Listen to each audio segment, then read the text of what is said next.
Speaking of economics, hopefully Braun Strowman saved his money. Because apparently he's been asked to leave the premises and not return. The request came from his employer.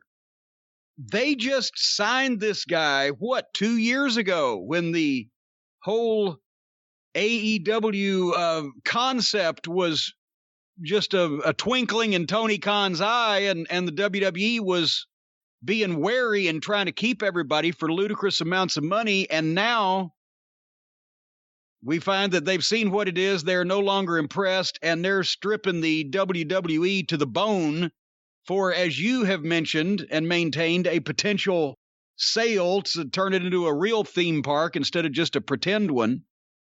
So now do we see the debut on Dynamite in 3 months of Strong Broman? I don't know. Did you see what he was making? Did you see what his downside guarantee was? Like over $1 million, right? $1.2 million. And he's also the guy that was going on social media, if you remember. We talked about it on the show months ago. Like, he'll never work for anyone else. WWE's #1. It's the only place to be. And now he's not there. I mean, does he really have a future in wrestling? That's the interesting thing. In the next several years, are there going to be people that leave one of these companies and then they're done because there's nowhere else to go? Yes. Especially if you're expecting that kind of money anywhere.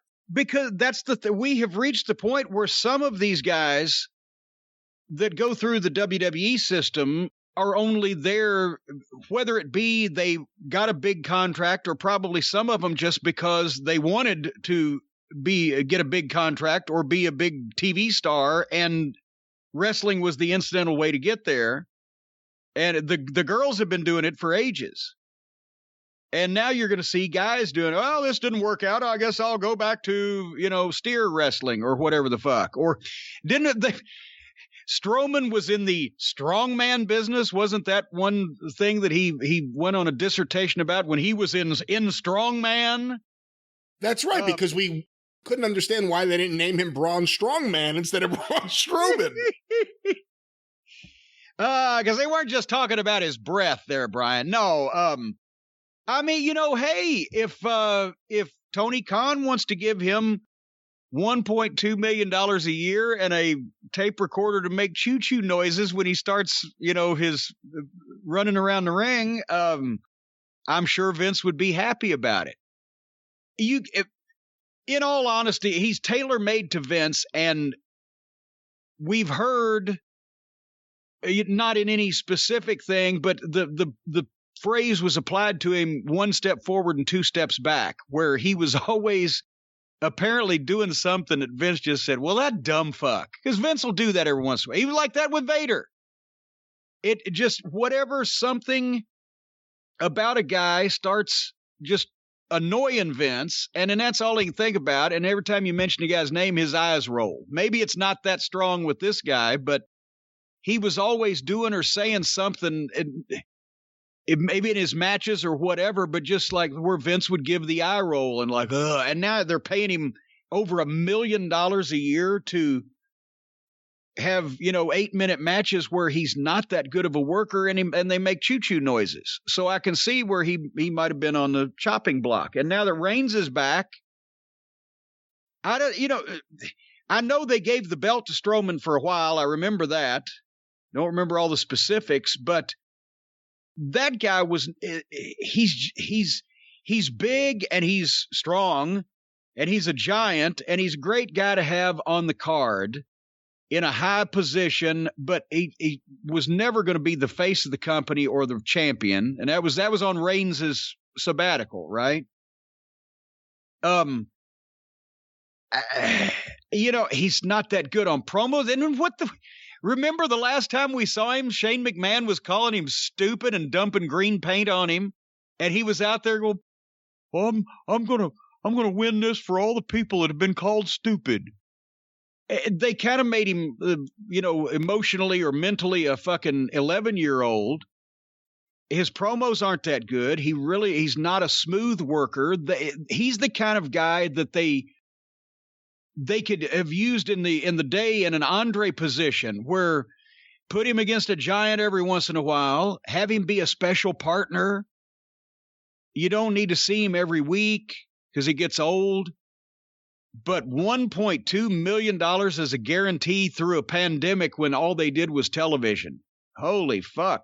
If I'd have been him, I'd have been there at Titan Tower offering to clean up the mess after lunch in the fucking commissary or anything to add extra value, wouldn't you? He pretty much said yes to everything. Hey, what if we give you train noises? Okay. And you'll run around the ring. Yeah, sounds good. Let's do it. But I mean, the interesting thing is he's a guy they've pushed significantly. And I think, especially with the crowds not being there, and it kind of does suck in a way that you're not going to get to see how the crowd reacts to him after they come back. But the crowd were kind of with him at different points, but he may be a little bit past his expiration date, especially to make that kind of money. And then they now have AJ Styles as bodyguard, who's a giant on that roster.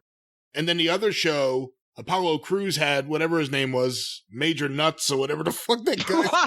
What did they change Dabo Cato's name to? I don't even remember. Hey, that's MajorNuts.com to you, pal.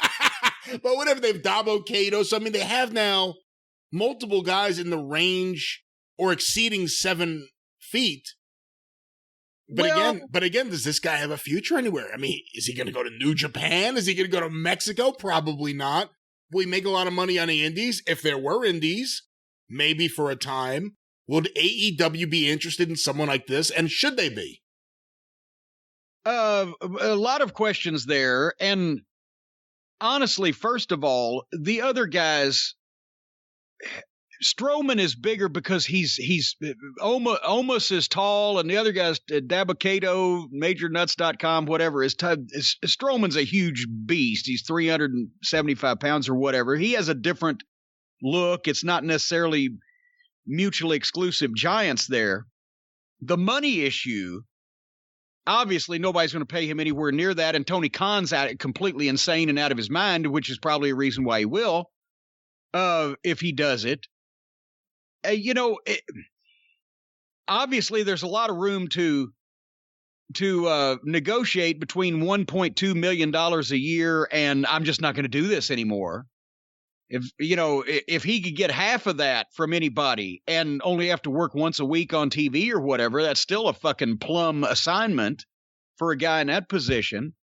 But then here's the thing. We talked about they signed Mark Henry and they signed the Big Show when they were announcers, but the announcers are the biggest people in the company and the wrestlers look like little children next to them. If they sign this guy, besides Lance Archer, Brian Cage, if he didn't have his head up his ass and just want to, flip around like a fucking male cheerleader, who else could they even legitimately put Braun Strowman in the ring with on their roster that wouldn't be an embarrassment? Hager, Wardlow. Boy, those would be rotten fucking matches. Yeah, Hager doesn't do it for me or anybody. Matches. Yeah, I don't know anyone who likes Hager. The other thing is you don't want to do something like him against Miro because it may remind people too much of WWE, seeing those two guys. So, I don't know. There's no natural place for him on the AEW roster, which probably means he'll be there in 87 days. But, good luck to him and his Chattanooga choo-choo.